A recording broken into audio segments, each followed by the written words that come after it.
Hello, it's Jennifer McGuire, and I have another video for you using the Simon Says Stamp March Card Kit. And in this video, I'm going to show you how to use the stamp set from that kit for a fun masking technique.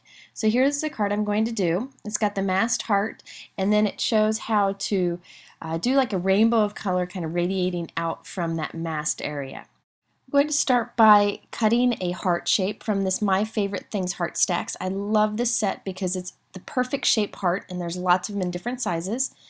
So I'm going to take that and cut it from a piece of Eclipse masking tape. This is just basically like a big piece of sticky note, and so I just cut a shape out, and then it'll be a sticky piece that I can use for my masking. So I got some washi tape to kind of hold it in the corner here so that I only use a little bit of this Eclipse tape. And then the tape backing just peels right off.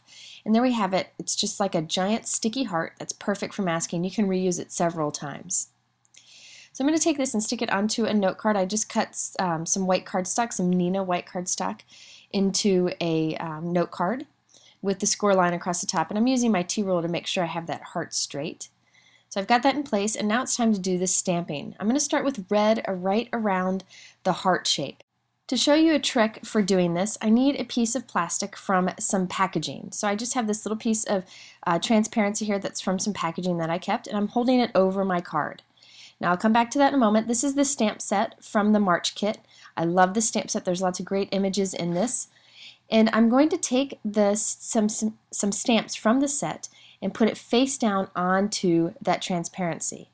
So I'm positioning it exactly where I want this to end up stamping over the heart. And you'll see I'm making sure that I'm stamping right over the edge of the heart so that it gives me a nice defined edge when I remove the mask. Now the reason I have that plastic sheet there is for two reasons. One is so that if my stamps aren't clean, I'm not getting the card messy.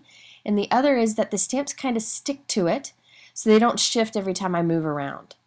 Notice that I am putting the stamps inky side down. They're not inked, but I'm putting it stamped side down so that when I take an acrylic block and push it right on top of this, it'll transfer the stamps to it nicely. So I'm making sure that I go just along the masked edge there. So now I have my stamp press. This is a great tool. This one's from Fiskars, and it's got these little feet. You just press right down onto the stamps and then peel the transparency off, and your stamps are perfectly placed there on your stamp press. That one kind of shifted because I went too fast. But now we're set. I'm going to use some Hero Art Shadow Ink in the Pale Tomato. This is a great light red color. I just love it. I'm going to stamp that right where I had it positioned on the card. Any kind of stamp ink would work for this. I just like the Hero Art Shadow Inks with solid images because they dry nice and smooth. So go ahead and position this right where I had it. I could have used the grid lines to help with guiding it, but I didn't do that. So I'm just going to stamp this over the mask, and you'll see that because I positioned my images just right, part of my image will be on the mask and part will be off, so that will give me a nice defined edge when I do remove the mask.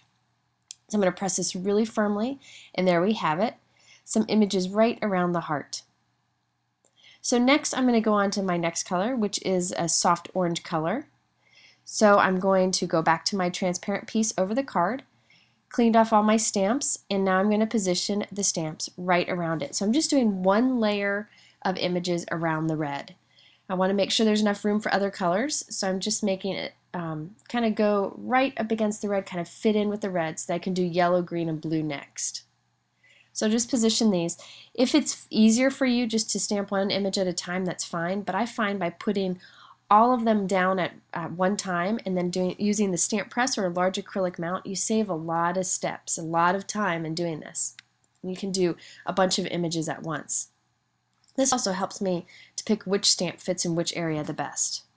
This time I'm going to use the Martha Stewart stamp press. This is a little bit different than the Fiskars one. It's more of a firm acrylic mount with small feet.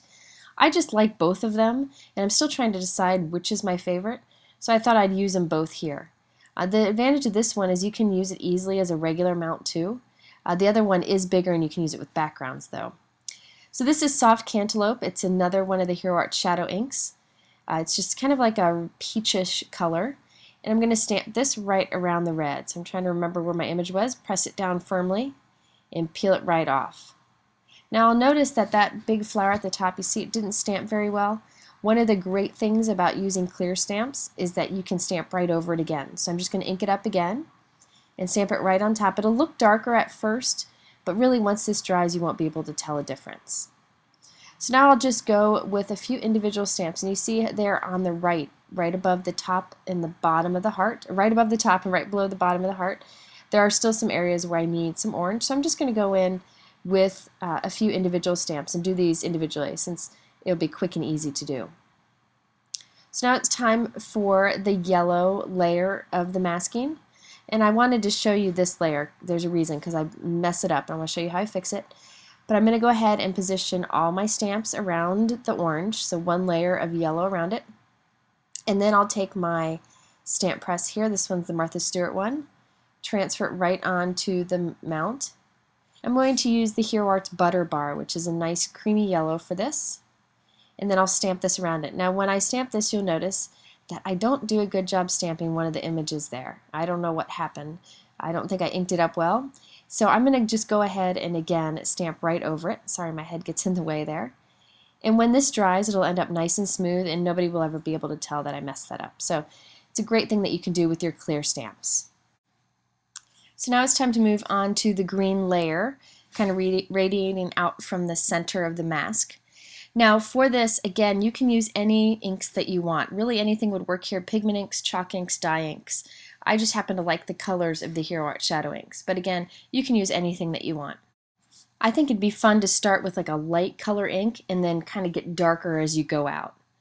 So finally I'm finishing this with the Tide Pool color. This is my favorite stamp color, or ink color, and I'm just going to fill in the spaces. I'm making sure to really get as much of this color as I can in this corner because it's the only area on the card where it shows up. So I'm using making sure I'm using that big solid flower in the corner. Now, after I've done this, I could leave this as is, but I have a problem with leaving cards in their most simple form. I tend to do too much. But I decided I wanted to fill in the white areas with some little dots.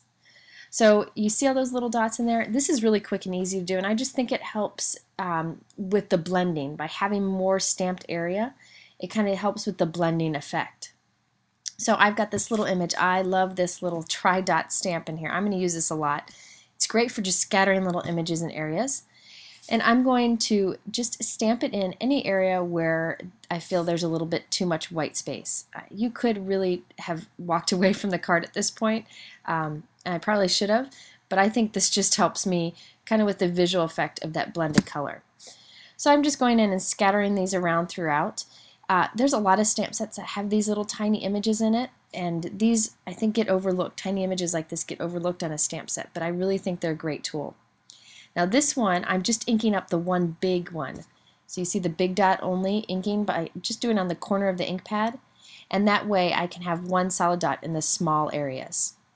So this little image that's in this Simon Says stamp set is perfect for doing little areas like this, and I'll be definitely using on lots of different cards. Now it's time for me to finally walk away from the stamping, so I'm going to peel off my mask, and there you have a nice crisp area that's been masked off, a perfect spot for a greeting. Now if you find that you kind of have a rough edge where your masking was done, I just use a white Uniball pen to kind of color it in, and nobody will ever know, and it just kind of covers up any errors there might have been. So this image is this thank you image from that same stamp set. I love this font, so I'm just going to stamp it with a nice crisp black ink. And there we have it, a fun rainbow mask card using the new Simon Says Stamp March Card Kit. If you have any questions, please visit simonsaysstamp.com or jennifermcguireinc.com. Thanks for watching. We'll see you again next time.